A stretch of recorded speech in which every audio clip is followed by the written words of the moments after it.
ശ്രീരഞ്ജിത്ത് കാർത്തികേയൻ, ജനങ്ങളെ കുപ്പിയിലാക്കുന്ന, അവരെ സൂചിപ്പിക്കുന്ന പ്രഖ്യാപനങ്ങൾ ഒന്നും കേന്ദ്രമന്ത്രിയുടെ ഭാഗത്തു നിന്ന് ഉണ്ടായിട്ടില്ല. ഗവൺമെൻറ് ഈസ് കോൺഫിഡൻ്റ് അല്ലേ? ആ ആത്മവിശ്വാസത്തിൻ്റെ വാക്കുകൾ തന്നെയല്ലേ ഇന്ന് പാർലമെൻറ്റിൽ നാം കേട്ടത്?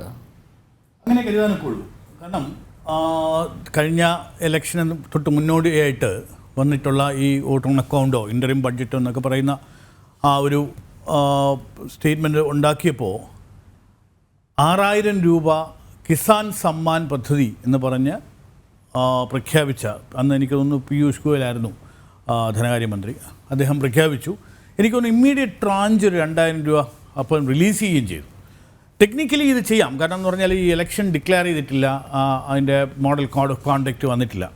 പക്ഷേ ഒരു മോറലിസ്റ്റിക് വ്യൂ എടുത്ത് കുറച്ചുകൂടെ എനിക്ക് തോന്നുന്നു നിർമ്മലാ സീതാരാമൻ കുറേ കൂടെ ഒരു മോറലിസ്റ്റിക് വ്യൂ എടുത്തു.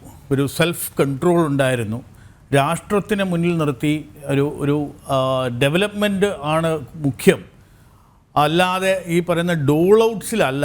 കാരണം ഓൾറെഡി 80 കോടി ആളുകൾക്ക് അരിയും ഫുഡ് സെക്യൂരിറ്റി ആക്ടിൻ്റെ ഇത് വച്ചിട്ട് കോവിഡ് കാലത്തെ ആ ഒരു ഡിസ്ട്രിബ്യൂഷൻ നടക്കുന്നുണ്ട്, പബ്ലിക് ഡിസ്ട്രിബ്യൂഷനിൽ. അപ്പം വീണ്ടും ഒരു ഡോൾ ഔട്ട് കൊടുക്കേണ്ട ആവശ്യമില്ല, അല്ലെങ്കിൽ അതിൻ്റെ ഒരു കാര്യമില്ല.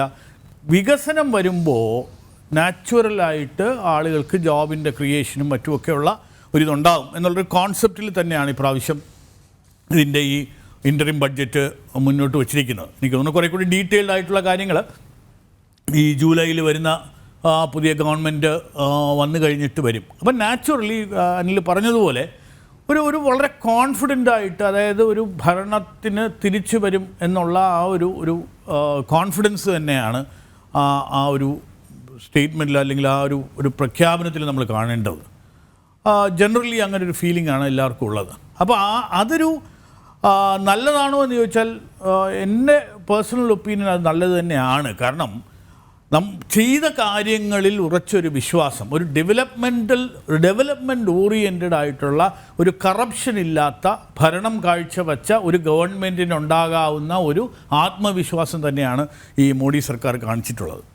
അപ്പം അതിനെ നോക്കുമ്പോൾ അതിന് കഴിഞ്ഞ വർഷങ്ങളിൽ നിന്ന് വ്യത്യസ്തമായിട്ട് എക്കണോമിക് സർവേക്ക് പകരം ഒരു കഴിഞ്ഞ 50കളിൽ മുതലുള്ളതിൻ്റെ ഒരു റിവ്യൂ റിപ്പോർട്ടാണ് ഇറക്കിയിരുന്നത്.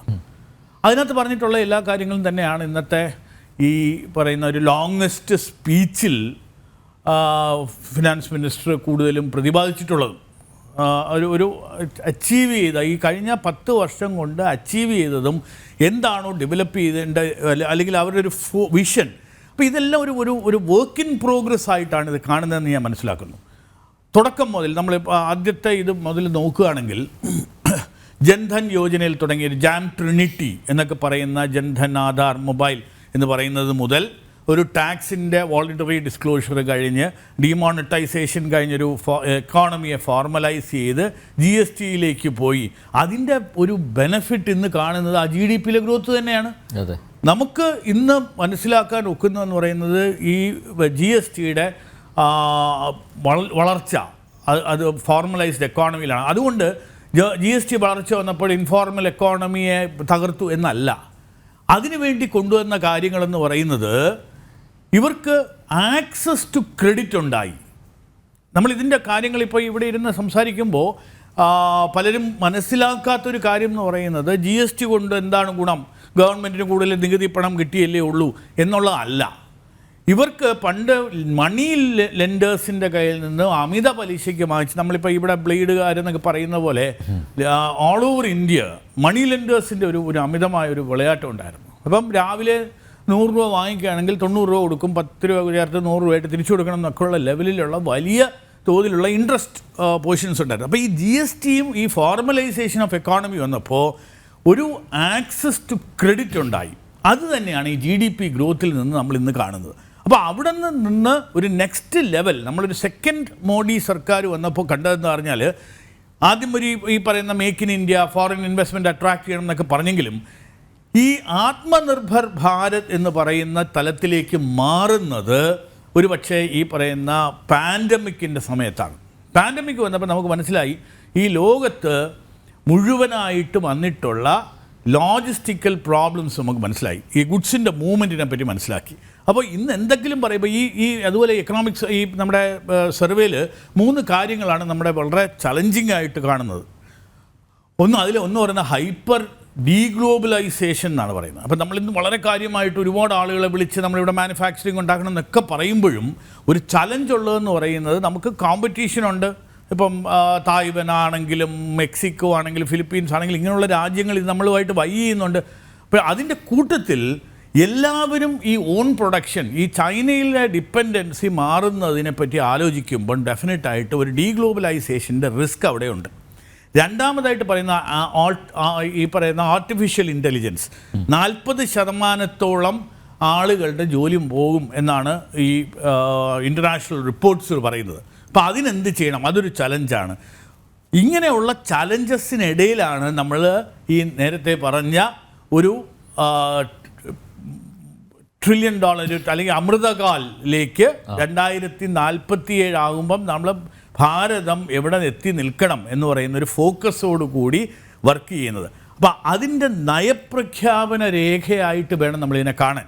അപ്പോൾ ഒരു പ്രസിഡൻറ്റിൻ്റെ സ്പീച്ചിൽ തന്നെ ഈ 4 വെർട്ടിക്കൽസ് പറഞ്ഞിരുന്നു: യൂത്ത്, ഫാമേഴ്സ്, അതുപോലെ തന്നെ പൂവർ, ഗരീബ് ആൻഡ് സ്ത്രീകൾ. അപ്പോൾ ഈ നാരീശക്തി എന്ന് പറയുന്ന അതിനകത്ത് വളരെ ഒരു ഇമ്പോർട്ടൻസ് ഇതിനകത്ത് കൊണ്ടുവന്നിട്ടുണ്ട്. കാരണം ലേബർ പാർട്ടിസിപ്പേഷൻ, അതായത് വിമൻ ഇൻ ലേബർ എന്ന് പറയുന്നതിനകത്ത് ഇംപ്രൂവ് ചെയ്യാനായിട്ട് സാധിച്ചിട്ടുണ്ട് എന്നുള്ളതാണ് കണക്കുകളും മനസ്സിലാക്കുന്നത്.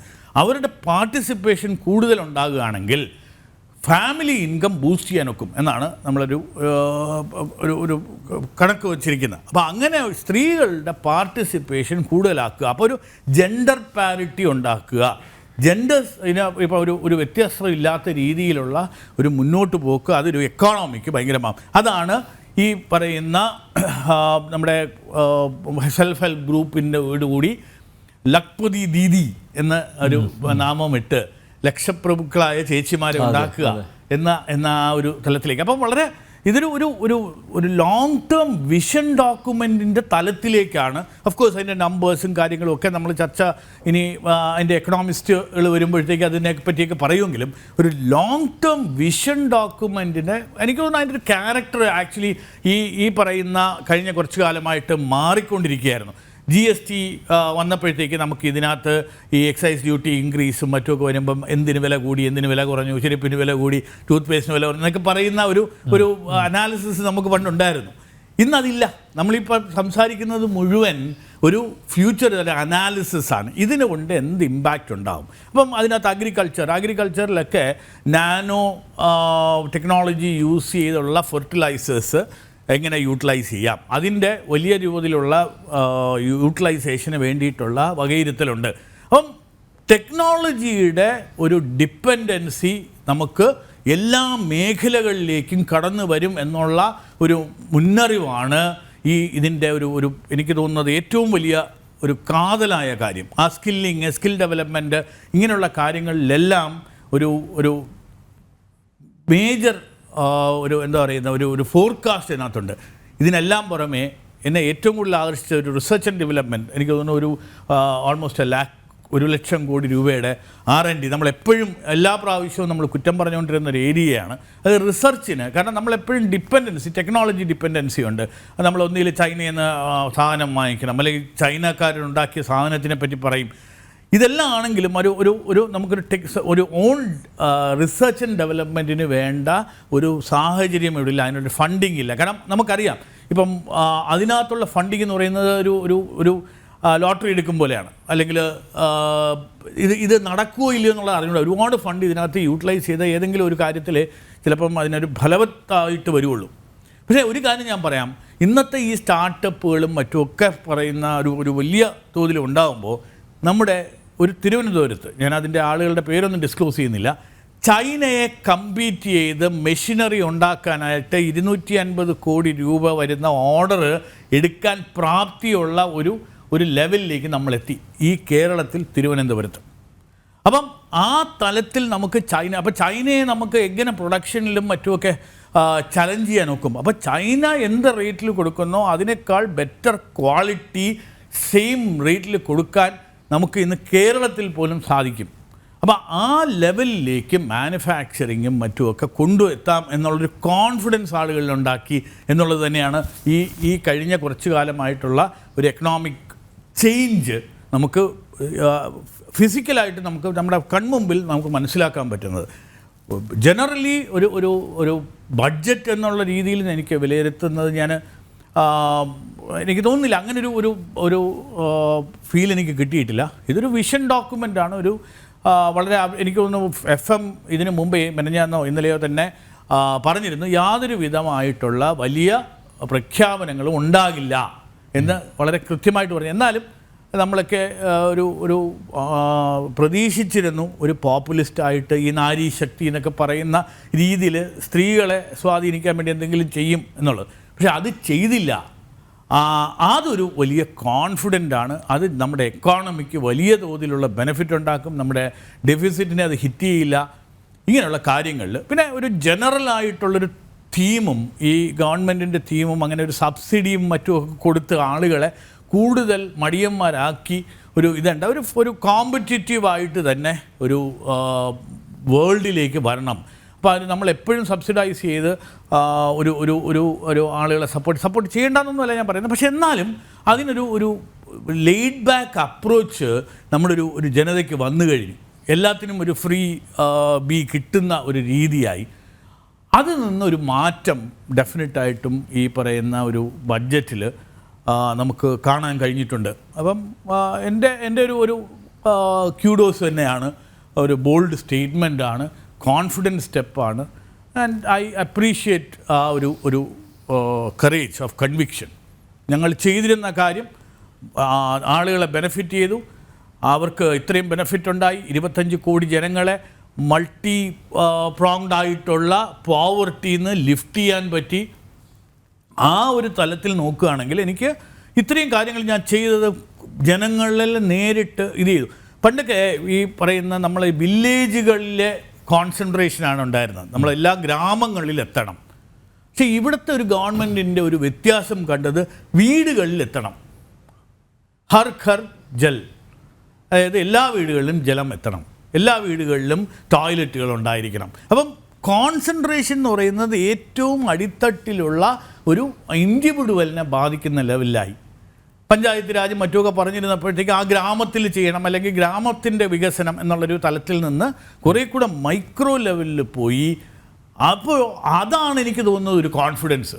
ഇവിടെ ബെനഫിഷ്യറീസ്, ഡയറക്റ്റായിട്ട് ബെനഫിഷ്യറീസിനെ ഉണ്ടാക്കാൻ സാധിച്ചിട്ടുള്ള ഒരു ഗവൺമെൻറ്റിൻ്റെ ഒരു കോൺഫിഡൻ്റ് ആയിട്ടുള്ളൊരു മൂവ് തന്നെയായിട്ട് ഇതിനെ കാണണം. അനിൽ പറഞ്ഞതിനോട് ഞാൻ പൂർണ്ണമായും യോജിക്കുന്നു.